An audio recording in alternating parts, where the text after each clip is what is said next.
Hello, এখন রাত কটা বাজে? 10:26 বাজে। আমি সারাদিন কলেজ করে টিউশন করে এসেছি, তো আমি সারাদিন দিদিভাইকে জ্বালানোর টাইম পাইনি। এখন আমি দিদিভাইকে জ্বালাবো, পরেশান করবো আমি। কিছুতেই জ্বালাচ্ছে, এত কিছু করতে দিচ্ছে না। দেখো একটা ব্লগ দেখছি, সেটাও দেখতে দিচ্ছে না। বাবারে, আস্তে পরেশান করবো তো। আস্তে একটা ব্লগ দেখছিলাম। না, আমি পরেশান করবো। একটা ব্লগ দেখছিলাম, সেটাও দেখতে দিল না। ফোন ঘাটাটা বন্ধ করে দিল। আমি খুব টায়ার্ড, দেখতে পাচ্ছি মুখ চোখের অবস্থা, দেখতে খুব খারাপ লাগছে।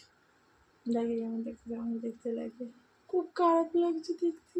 আমি সারাদিন ছিলাম না, এবারে আমি ডিস্টার্ব করব। পেটের উপর পা তুলে দিচ্ছে আমার।